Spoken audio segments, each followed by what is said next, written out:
Do you ever have a hard time finding your voice? And do you have a hard time making sure people hear your voice?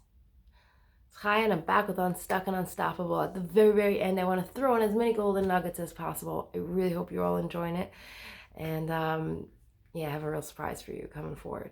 But let's go into this. I have a few minutes and I want to throw in as much as I could as possible. When it comes to our voice, this is a tricky one. I struggled with this forever. See, I didn't believe I deserved to have a voice or I deserved to exist. I believed I was here for that my existence was just to please other people. I didn't believe I deserved to exist for me. And growing up in that mindset, I kept proving it to myself. I couldn't. I kept being abused in different ways, physically, sexually, emotionally, spiritual. Is there such a thing? Religiously, on all fronts.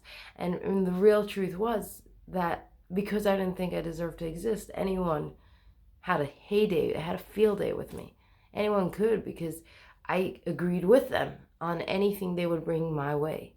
And for a very long time, that was true. I took ownership and responsibility for everything around me. People loved it. They could do something wrong and I'd still come away being the wrong one somehow. Like literally. And I laugh about this, but it's kind of sad. I remember being sexually abused by someone and afterwards feeling really bad. And as a way of trying to take control, I actually turned around and I apologized.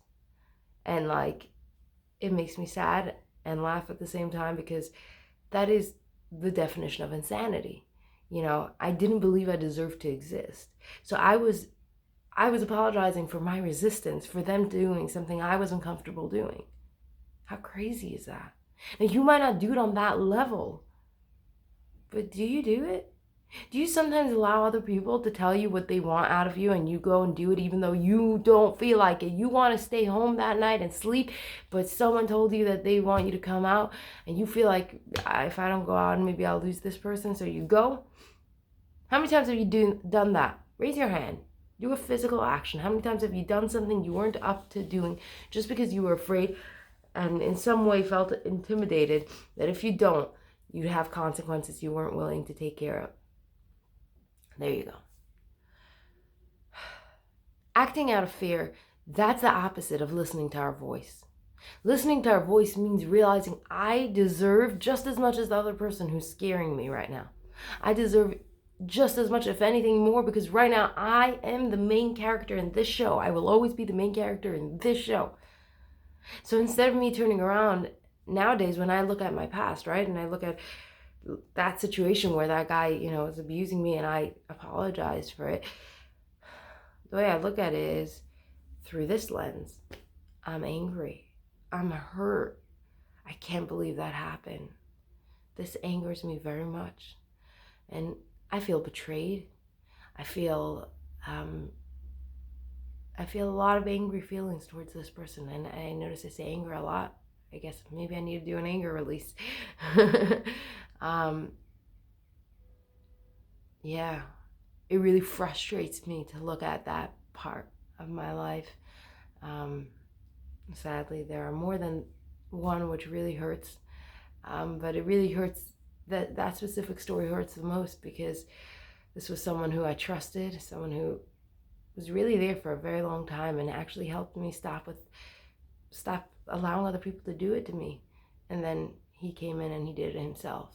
And yeah, really sucks. Did you notice how everything I'm saying here is just about how I feel and about my experience rather than about what he did? Because what he did is irrelevant. He has to live with that, not me. I have to live with the results, the aftermath of what he did to me. I have to live with what happened to me, not what he did. And that's why my story, my voice, is about how I felt rather than what he did. Do you understand that? So now that's on the extreme, but in your regular day-to-day life, imagine right now, okay, your friend Javi calls, and she says, hey, I want to go to the mall right now, You come in and you say, I'm not feeling so great. Maybe soon. No, you need to come, you need to come, you need to come. And what if in that moment, she's doing it because she wants friends to come. She's not actually doing something wrong. But what if in that moment you decide to step aside from what you feel and go because you feel like she needs a friend right now, and then you chose her over you? What happens then? I don't know if you noticed, but when you choose someone over yourself, you end up angry at that someone every single goddamn time. And the truth is, they did nothing wrong. Sometimes they're more persistent and aggressive, but she was allowed to ask you, no, please come, right? You were supposed to put down the grounds of, hey, I really want to, but tonight's just not going to work. I'm so sorry. You can offer another option if you want, but even not, just the way I just said it. Putting down your boundaries are very important. Being able to use your voice is very important. You don't even have to put down boundaries, just use your voice. Now, what I want to get to, most importantly right now, is not just the back end, but you have a voice, and I want you to recognize it. So take a moment, put your hand on your heart, and we're not going to do a full meditation, actually. I just want you to recognize your heart is beating. And let's become aware of all the blood rushing through your body, up and down. Let's become aware of your entire body. Wow. Now, I wonder, are you the one listening to what I'm saying? Are you the one thinking? Is that one and the same? Or perhaps is there something bigger and greater behind all the thinking? Something that listens to the thoughts. Become aware of it. Recognize it. And I want to invite that part of you to come up. I'm here, and I'd like to remind you, you need to speak up.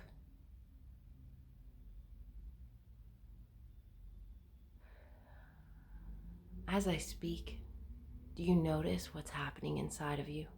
Do you feel anything interesting, any shifts, any movement? Do you feel any thoughts getting quieter or louder? Just notice. Who is the noticer? Who's the one who's noticing stuff? Do you realize that? You're noticing thoughts. That means you're not the thoughts. They're not you. So who are you? And in this moment, I want to invite you to recognize that this part of you is bigger than anything you've ever been through. No one can take it away. No one can mess with it. It is the real, ultimate you. And this is the part you want to reach out to when you want to figure out what it is that you need, what it is that you want to do, what it is that is the right thing for you to do. So when you're ready, let's slowly come back into the room. Say goodbye to this side of you for now. But know that you're going to be coming back to it real soon. Put your hands over your eyes and open them up slowly. When you're ready, come back into the room. At this point, I believe you felt what I'm talking about. There is a part greater than anything that lives inside of you. And that part, that is your voice. That is the part inside of you that knows. It's the knower. It's the silent knowing, I like to call it. Some part of you always knows what to do. And it just needs you to bring it out, to verbalize it in whatever manner you need to. So today, I want to give you the opportunity throughout the rest of the day, when you have options, when people ask you your opinion or different things, and in ways that will affect you. And people ask you to do stuff that will affect you and you feel any resistance, go to this spot that you just saw. Ask it, what do you really feel? What do you really want? And when you have a clear vision, speak for it. Hey, I don't feel like doing it today. I'm so sorry. I know I committed, but I really got to take care of me today. And learn how to stand your ground. At least try it. Even if you end up faltering, just having tried it, that is beautiful. That's a step forward. And I think you'll really be surprised with what happens. People respect you more, but most of all, you don't need their respect anymore because you got your own. You got the thing you always wanted more than anything, and that is you. Because a part of you wants to be more important than anything in the entire world, but not to everyone around you, to you. So make yourself more important than the entire world, to yourself. All right, guys, I believe I have one more day left. I have so much more I still want to tell you, but I'm going to try to push in as much as possible into one more day. So I'll see you soon. Have a good one.